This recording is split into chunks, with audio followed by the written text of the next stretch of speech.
आपण कॉरिडॉरचं काम करतोय, याच वर्षी हे काम हातामध्ये घ्यायचं आहे। अनेक लोक शंका कुशंका उपस्थित करतात, लोकांना घाबरवण्याचं भडकवण्याचं काम करतात। आम्ही प्रत्येकाला उत्तम मोबदला देतो, ज्याचं दुकान आहे त्याला दुकान देतो, कोणालाही या ठिकाणी त्याच्या धंद्यापासून आम्ही वंचित करत नाही। आणि काही लोक तर या ठिकाणी परिचारक मालक जे कुठल्याही योजनेत बसत नाहीत त्यांच्या करता स्पेशल पॅकेज देऊन त्यांचंही पुनर्वसन आम्ही त्या ठिकाणी करणार आहोत।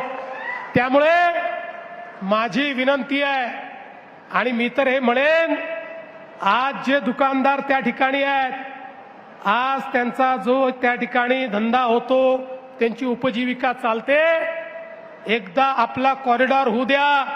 पांडुरंगाच्या कृपेने त्यांचा धंदा 10 पट नाही झाला तर माझं नाव तुम्ही बदला। इतक्या मोठ्या प्रमाणात देशभरातनं या ठिकाणी माऊलीच्या दर्शनाकरता, पांडुरंगाच्या दर्शनाकरता लोकांना यायचं असतं।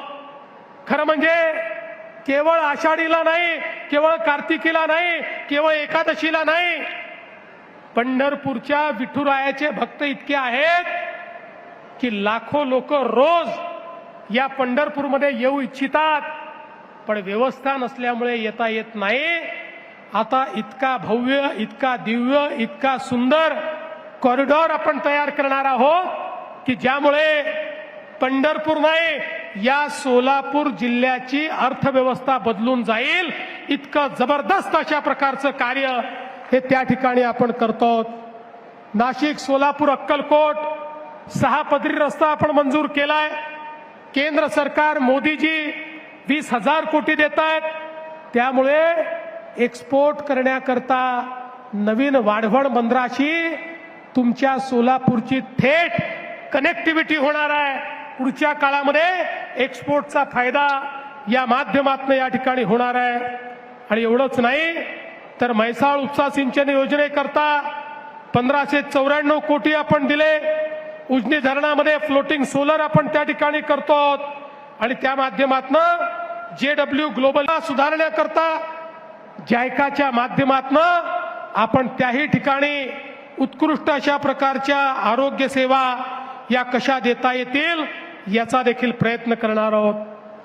हे शहर असो किंवा जिल्हा असो, या जिल्ह्यामध्ये खरं म्हणजे इतक्या मोठ्या प्रमाणात धार्मिक पर्यटनाचा वाव आहे।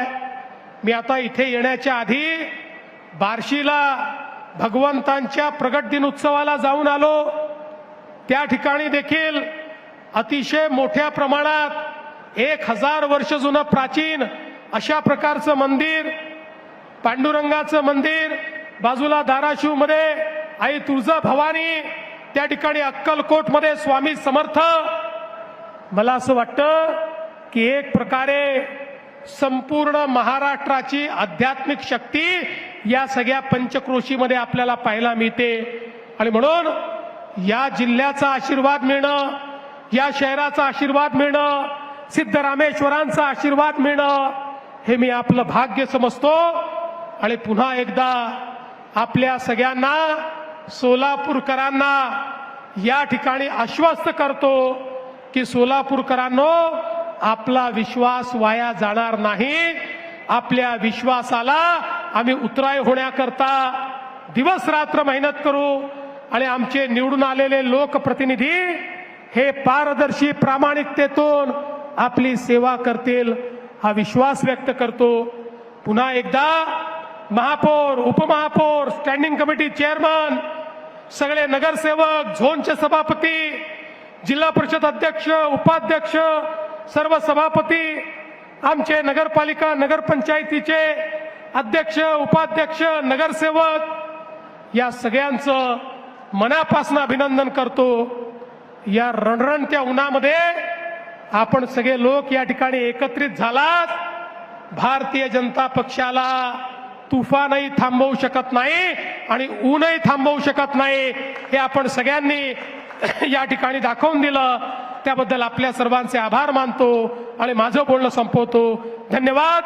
जय हिंद, जय महाराष्ट्र. देश विदेशातील प्रत्येक घडामोडींचे लाईव्ह अपडेट मिळवण्यासाठी आता साम टीव्हीच्या सर्व सोशल मीडिया प्लॅटफॉर्मला लाईक, फॉलो आणि सबस्क्राईब करा. तसंच सर्व नोटिफिकेशनसाठी बेल आयकॉन प्रेस करायला विसरू नका.